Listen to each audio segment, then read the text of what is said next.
half the congregation. Well, the building's not tipping this way as much anymore, so it's a good thing. Starting to have foundation issues over there. Goodness, yeah, you weren't kidding. Well, I suppose it's not a bad thing. There goes another one. Well, the one time I was gonna come up here and say a bunch of nice stuff about Audra, she walks out. So now I can go back to the backup play, which is all the jokes. I'll delete this part of the recording, and we'll go with that. Like, I don't know what happened, technical difficulties, camera just stopped working for the first 10 minutes. No, but I prepared this message out of heartache, the tragedies and things happening, especially what happened in Texas. And then, I know I've been doing this a lot lately, but the book I've been reading kind of influenced this as well. And then I realized it was Memorial Day, and the book that I was reading was about a Green Beret. And then realizing, hey, it's my anniversary. My first thought with that was I could talk about how much I've had to persevere to get through 4 years. But then I realized, if anything, Audra deserves an immense amount of credit. And I'm sitting up there and I'm thinking, and I realize, if there's anybody who's given anybody a reason to just leave, it's probably me. And yet that woman, despite her childish ways and my childish ways, has stuck by me and has persevered through some baggage that I brought and some baggage that I decided to claim along the way. And so I'm just so thankful for that. And I mean, it's only 4 years, but goodness, like I said, it really, sometimes we're just like, how's this only been this long? It's gotta be longer. Somebody messed up the timestamp at some point in time. No, there it is. But as I've said, I want to talk to you about perseverance today. I've entitled the message, Choosing to Persevere. Like I said, initially being born out of tragedy and heartbreak for these families and these children in Texas, and this horrible act of evil, nothing more, nothing less, just pure evil. But things just started to fall in line with this message, and I want to share a little bit of the story with you. I've been reading, like I said, I've been reading this book, and it's about Staff Sergeant Ryan Hendrickson, who was Special Forces or Green Beret, and he had a very, very interesting story, a very inspiring story. A lot of these historical war stories or American history, things that I read often are filled with inspiration. And now we look at Memorial Day and what that's for, and it shouldn't be taken lightly, because there's a very heavy weight on somebody willing to pay the price of giving up their life for the bettering of somebody else. And I think that as Christians we can acknowledge that more than anybody else. To know that somebody with good intentions was willing to pay the price of his life so that a bunch of people he didn't know and probably wouldn't have even liked, so they could have a better future. But Staff Sergeant Hendrickson was an engineer in the Special Forces, which meant he was specifically tasked with being the head of the spear, the tip of the spear as they called it. He was the man that in Afghanistan would lead the way. He would stand in front of everybody, walk ahead of them, finding IEDs, improvised explosive devices, mines essentially, homemade mines, planted all over the country, all over the cities that they would go into, the villages, no idea where they were from, or where they were at, or when they would go off.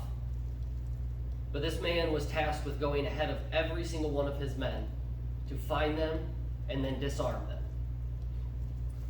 But his story begins in a very heavily rigged place or city in Afghanistan where IEDs were the most pronounced. And when walking through a village that was abandoned by the Taliban at one point, not knowing what was ahead of them, knowing that this was probably, there were mines buried everywhere, he noticed at one point that 2 Afghan officers and one of his team members had branched off away from the team. And so, trying not to make a bunch of noise and raise attention, he split off to go and retrieve them and bring them back in line where they knew it was safe. So he carefully proceeds over there, gets their attention. They follow back his footsteps in which he came. Once they were out, he then began to walk back. But just a few steps walking back, he triggered an IED, blowing off his right leg. Now, I think what he said, if I remember correctly, was the bomb itself was a 30-pound bomb, but only one of the cells went off. So instead of getting 30 pounds of explosives, he got, I think, 5 to 8. Still about losing his right leg and waiting several minutes for his team to be able to get to him. They were able to get to him, place the tourniquet, fly him off. Within the course of about 2 years, he went through 26 surgeries and 12 skin grafts. Every single surgery was a critical one. After about half of them or so, they said, we can keep doing this, and we can try this, and if we succeed, you will be a medical marvel, and you will change the course of how we do this in the future. Or we could save you all the heartache and a lot of the pain and a lot of the time in this hospital, and we can just amputate. But Staff Sergeant Hendrickson looked to the future, and he saw 15 months until his team was redeployed. And he said, I'm going to deploy with that team. So keep doing the surgeries. So within about 2 years, all those surgeries, those skin grafts, and an immense amount, about a year's worth of physical therapy, his leg healed faster than the doctors had ever anticipated. They told him he had a 1% chance that he would ever see action again, that he would ever redeploy. And in his mental state, he decided to shove away the feelings of pity and self-regret and whatever else was going through his mind, and he said, I'm going to go back to my team. And his commanding officer said, okay, if you can get through this and you get in shape, I will redeploy you. Possibly believing that it would never happen. He was just going to lose his leg, or he was going to be in a place where he could never do this again. But about 2 years later, he redeployed with his team. This was, I believe, in 2010. He served through 2016 and was later awarded the Silver Star for his actions in Afghanistan, where he saved his team members and several Afghan officers. The stories that he tells in this book are nothing more than the heart of somebody who just wants to push forward. His father, growing up, was a drunk. His mother was a drunk. His mother left, abandoned them. But his father, at one point in time, left planning to commit suicide and met a pastor on the way and converted his life right there. He said, as drunk as his dad was, he drove to his brother-in-law's place, and this man was standing there, called him by name. He didn't know who he was, and he said, as drunk as he was, as soon as he heard the name Jesus Christ, he became sober like that. Became a pastor. And Staff Sergeant Hendrickson constantly goes back to his faith and how God saved him and how God helped heal his leg fast and how he continued to push him forward. And that story is filled with inspiration. For me specifically, I was talking to a guy at work the other day, and I said, I keep reading all these war stories and all these Medal of Honor stories and these soldiers. I said, and I realize just how soft of a person I am. I said, it makes me want to be stronger, tougher, better. And I think about that with our lives and with our spiritual walk. And I think, we talk about what these men and women are willing to die for. What are you willing to die for? Are you willing to die for your faith? Are you willing to die for your family? Are you willing to fight for these things? Are you willing to stand up for these things? And I think, yes, it's very important. The ultimate price you can pay for something is to be willing to give up your life for it. Because in the end, that life is what matters. You can give up any of your physical possessions, so what? you can get that back. But to offer your life is something entirely different. But I wanted to turn the question around. I don't want to ask you, what are you willing to die for? Because I believe that if I ask you, are you willing to die for your faith if the time comes, that cannot honestly be answered until that time comes, when your actions can truly speak louder than your words. Because it is one thing to say, yes, I'm willing to die for it. And we talked about this a couple weeks ago. It's one thing to say it, it's a whole other thing to do it. And so my question is, what is worth living for? That is a question you can answer. That is a question that you can live out and prove right now, and tomorrow, and the next day, and the next day. And that is the question that as Christians we should be asking ourselves. Is this worth living for? And if so, prove it.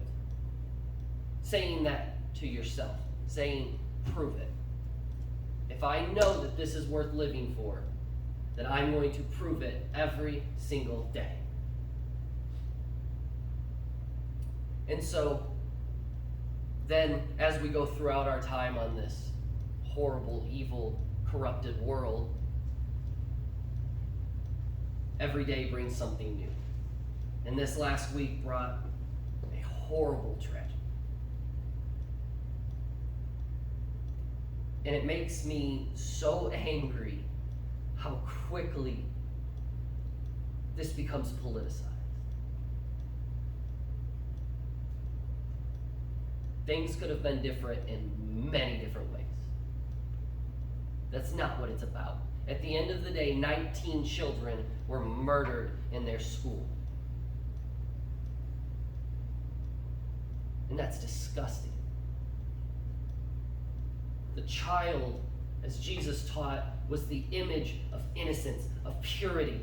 They haven't had the chance to make the mistakes yet. They haven't had the chance to make their choices yet. The image of purity. Someone who relies on somebody else to survive. And that was taken advantage of. Not because of anything but evil. And I think that word doesn't, I hate how, for me at least, it doesn't have as much weight as it should. It seems like there's far harsher words that I would rather use that would emphasize my anger more. But when I say evil, I mean depths of hell, Satan himself, evil. Human beings are not meant to do that to one another. A human being does not just decide to do something like that, unless corrupted by evil. And that's all it is. It's not a political issue. It's not even a gun issue. It is a morality issue. Because at the same time, the same people in media, the same people spouting, hey, you know what the issue is? It's this, this, and this. No, because you are the same people who are saying that none of us are worth anything. You're a clump of cells. You are an accident. This entire world is an accident. And we're going to shove that down our kids' throats. We're going to tell them throughout their entire lives that nothing has any meaning. And then when somebody does something like this, like, why would this happen? We have taken the value of human life and thrown it out the window. All over the world. And yet, as tragic and as evil as it is, and this is going to sound really brash and possibly even bad, but despite the tragedy, the world keeps turning. Life keeps going. Time does not take a break for any tragedy. Life continued on. We continue on. Those families continue on.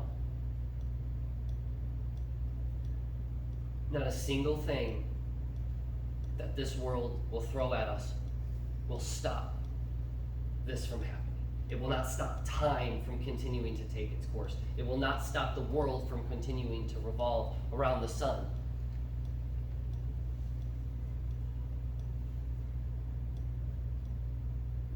And it's not about wanting it to stop.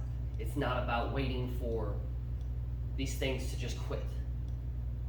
Because there's nothing we can do to stop this world from being evil.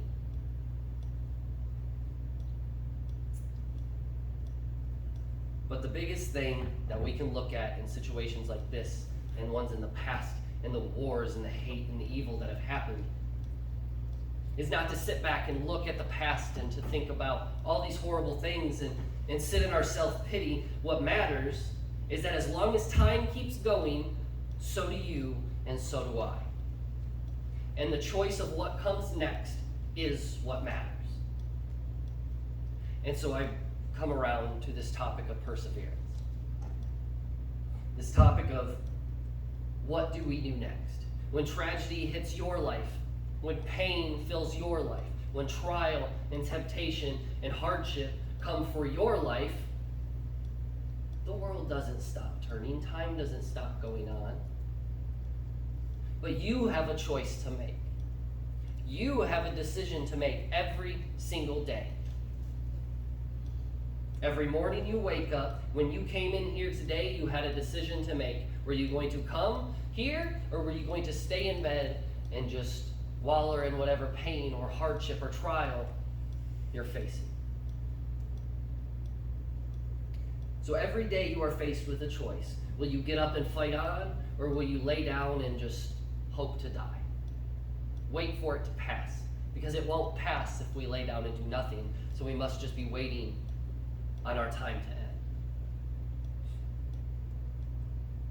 And so I'll take you to the perfect example of tragedy if you turn to Job 1.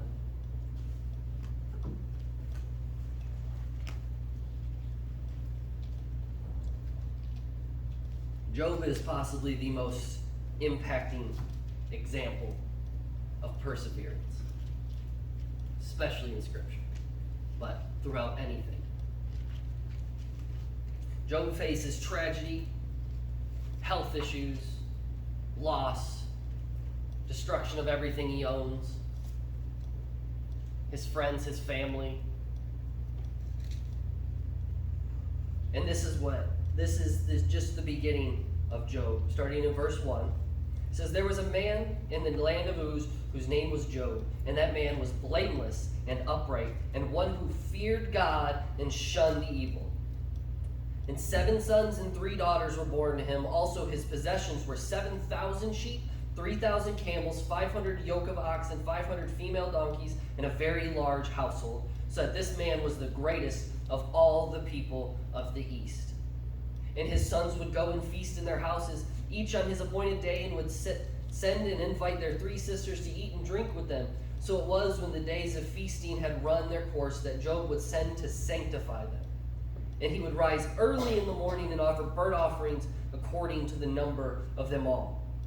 For Job said, 'It may be that my sons have sinned and cursed God in their hearts.' Thus Job did regularly. Now there was a day when the sons of God came to present themselves before the Lord, and Satan also came among them, and the Lord said to Satan, 'From where do you come?' So Satan answered, and the Lord said, 'From going to and fro on the earth, from walking back and forth on it.'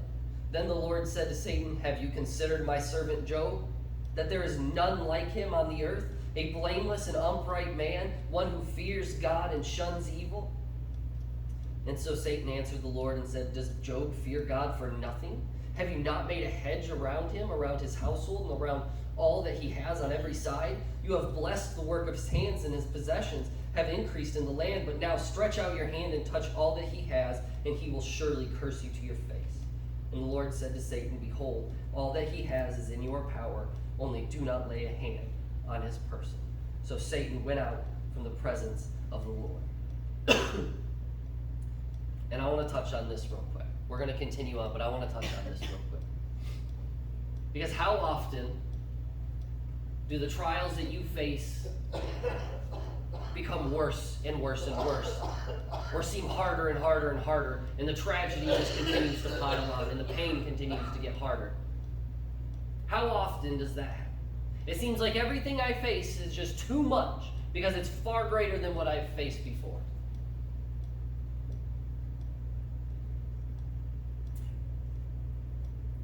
But yet God says to Satan himself, hey, you should check this guy out. He brags on the faith of Job. He brags on his attitudes, his lifestyle. He says, look at how great he is. He won't curse me. He won't leave me. He won't abandon me. And to prove it to you, you can do whatever you want to anything except for him.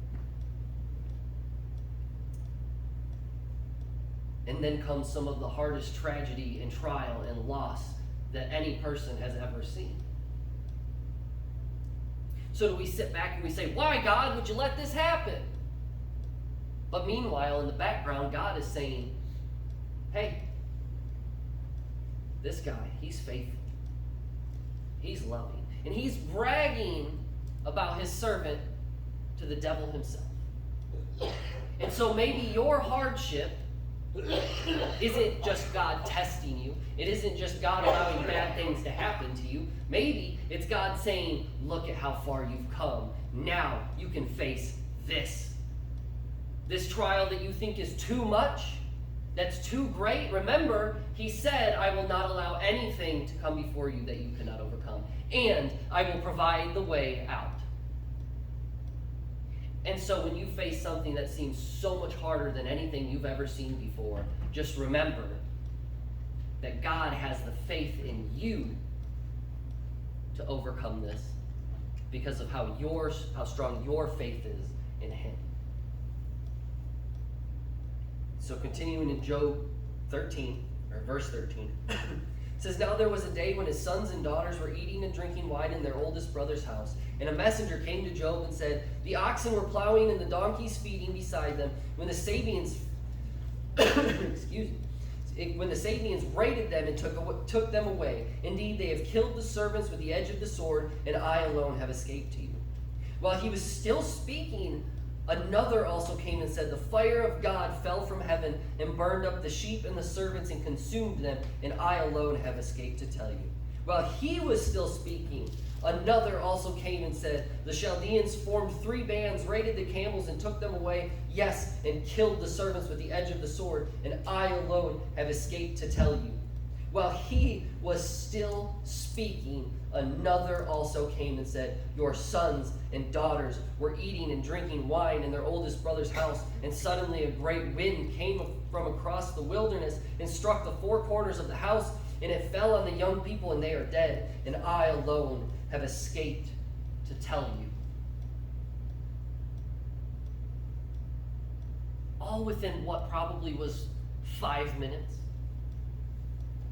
Finding out that everything in your world has been destroyed, taken from you, or lost.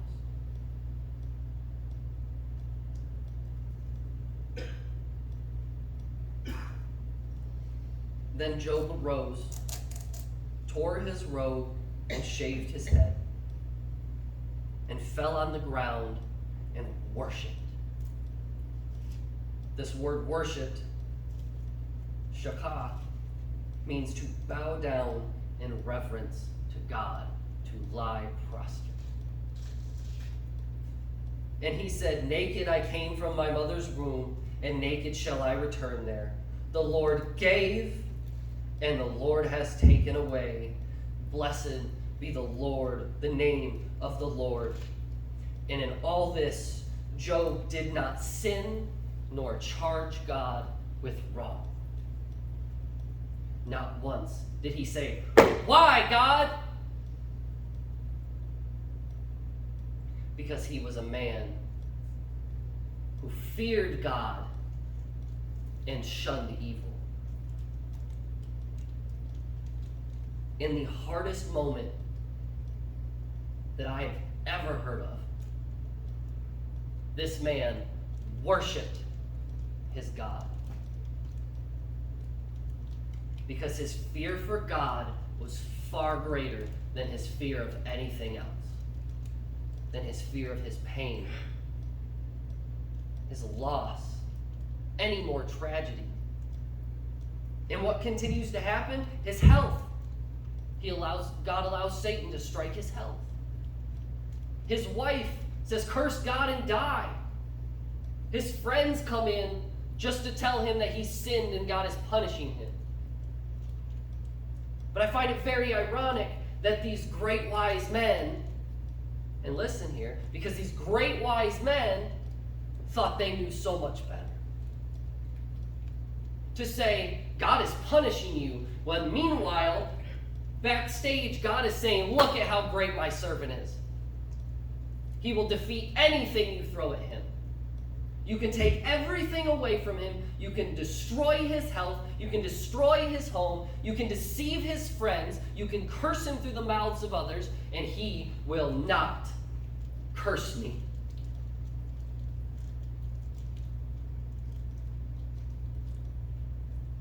The trials you face, the tragedy that comes, the pain that takes over your life, that is not what defines you. Your mistakes, your past, your sin. What defines you is what you do next.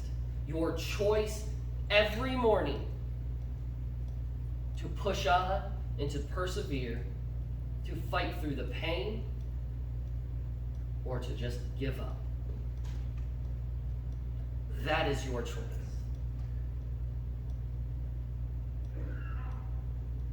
Turn to Luke 9.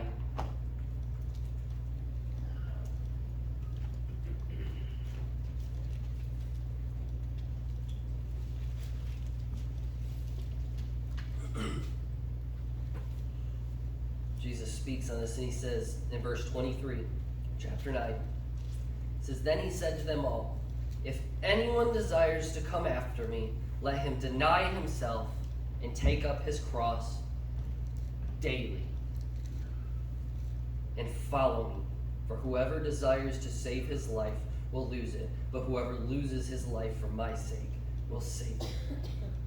Every day you have a choice. Do you think that he did not have a choice when he physically dragged that cross to that hill? Knowing that the end of the road was his death. But is that not every single day of our lives? We're just pushing forward one more day, day after day after day, knowing that the end of the road is just a hole in the ground.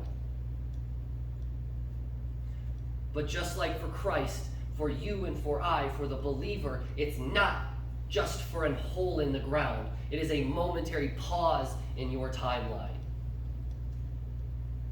Because for Christ, his eyes weren't set on the pain to come. His eyes were set on the glory that followed after. He had free will just like you and I. He could have thrown that cross to the ground and said, I won't go any farther. But he pushed on until his body physically would not allow him to carry it anymore. And so every day, deny himself and take up his cross daily. Every day you have a choice to make. Will you get up and will you face your trials? Will you face your tragedy? And will you stand strong and say, my God is behind me and my God goes before me? Or will you give up? The choice is perseverance or failure.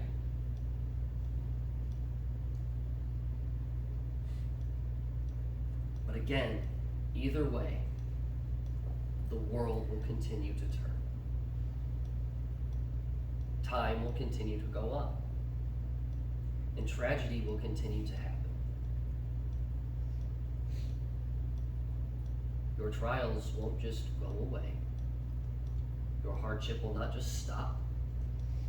It will continue to come. But your God stays the same. The trial today is not the same trial as next week. But your God today is the same God then and will be the same God in the end. Your choice just determines what he will say to you on that day. Will he even know you? Or will he welcome you in? That is what perseverance is. It is standing face to face with evil and saying, you will not tear me down. It is worshiping God when everything is lost. It is worshiping in the worst of moments. It is not forgetting who brings the good times, and when the bad times come, it is remembering that he is the one that delivers you. And perseverance is the choice to remember. Perseverance is the choice to stand up and to walk on, to pick yourself up when you've fallen, when you've stumbled, to get your feet back under you, and to push forward. Always.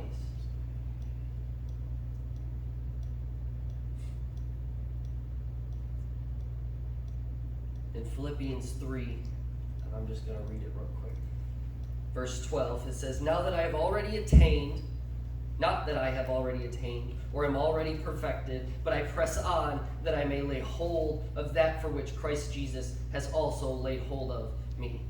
Brethren, I do not count myself to have apprehended, but one thing I do, forgetting those things which are behind, and reaching forward to those things which are ahead. I press toward the goal for the prize of the upright call of God in Jesus Christ. Therefore, let us, as many as are mature, having this mind, and if in anything you think otherwise, God will reveal even this to you.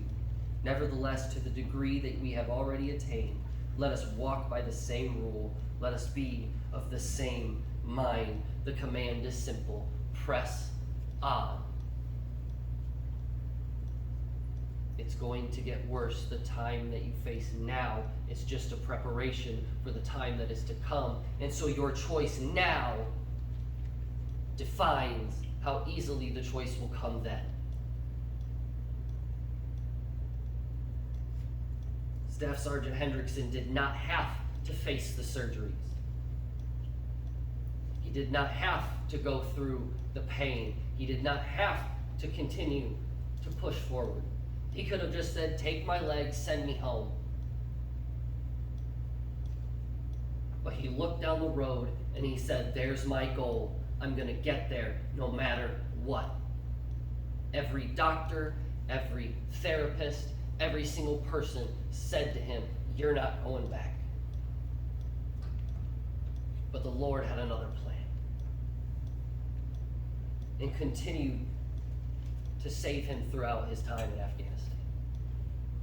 Continued to heal him. Because it wasn't the only time. In his first deployment back, he had found that a skin graft on the bottom of his foot had literally separated from his foot. And so he went back to the hospital. And they said, you're not going back. This is infected. This is bad. This is coming off. We can reattach it, but it's probably going to fall back off. Gave him a desk job within months. He was able to get onto a team that literally scaled a mountain to do recon. And 5 more years go by continuing to serve his men in his country. Perseverance is a choice. Even if the trial is too hard, it's still your choice to persevere. It is still your choice to fight on. It is still your choice to look ahead at the end goal and say, I'm going to get there no matter what you throw at me. It is a bold claim, but it is the most rewarding when fulfilled. So when you look at your life, because I can't do that for you, I don't know what's going on in your life. I don't know what's going to come on in your life. But I know that you and I have a choice to make. Tomorrow you will have the same choice to make. The next day, the same choice. The next day, the same choice. Will you get up? Will you fight on? Will you persevere? Or will you let it go? There's no middle of the fence. There's no middle ground.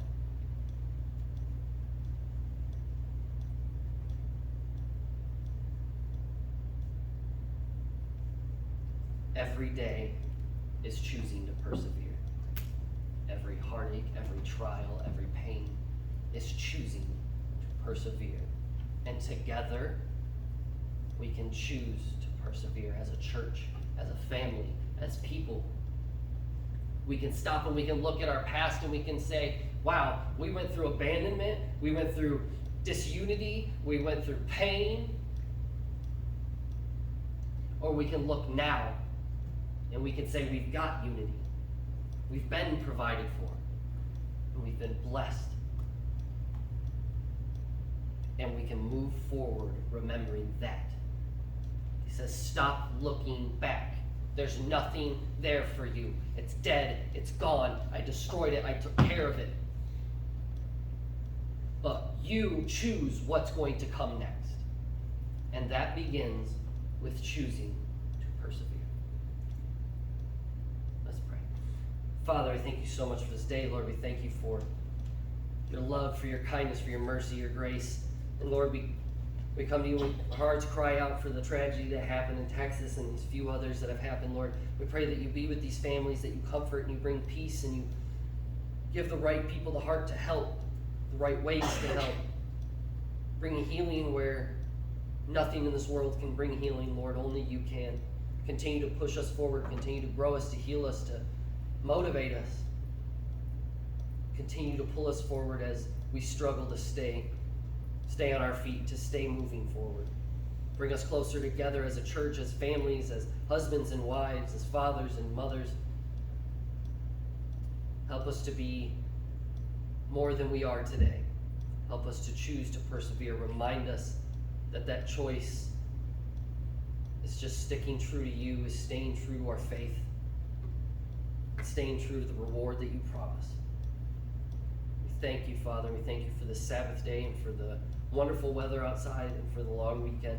Help us to remember those who have paid this ultimate sacrifice for the freedom that we have to come here and to worship you. Thank you for them, Lord. We thank you for